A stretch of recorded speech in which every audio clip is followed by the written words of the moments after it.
je vais calculer la marge réalisée pour le premier article, le canapé lit. Je vais donc dans la cellule D5, puis je vais commencer à écrire une formule avec égal, et je vais prendre en compte le prix de vente, mais aussi le prix de revient.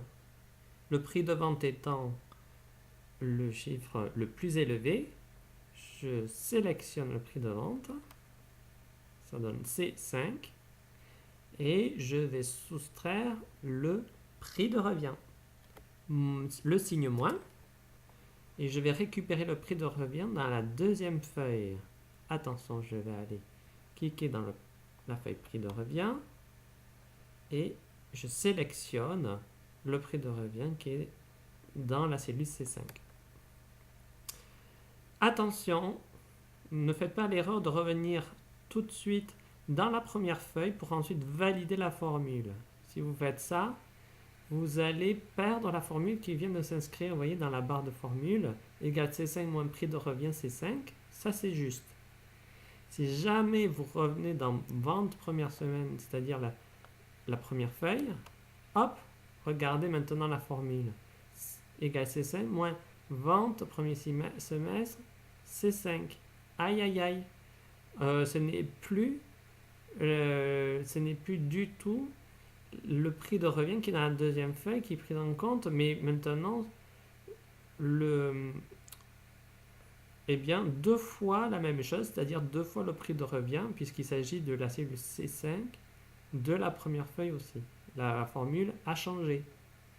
Donc, ce qu'il faut absolument faire, c'est, en restant dans la feuille prix de revient, je retourne. Ici, vous voyez, ça y est, la formule est revenue comme au début, C5 moins prix de revient C5. Et à partir de là, je valide tout de suite la formule. J'appuie sur Entrée.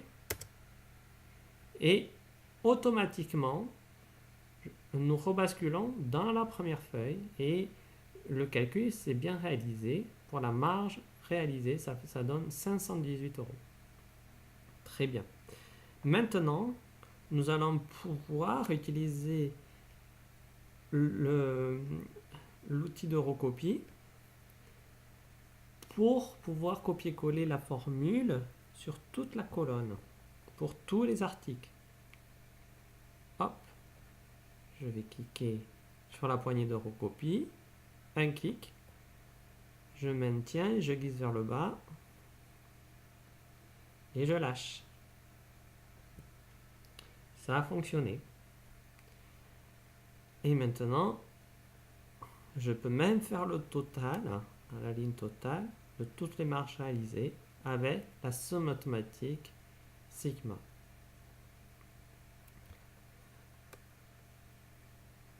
Et j'appuie sur Entrée pour valider la formule.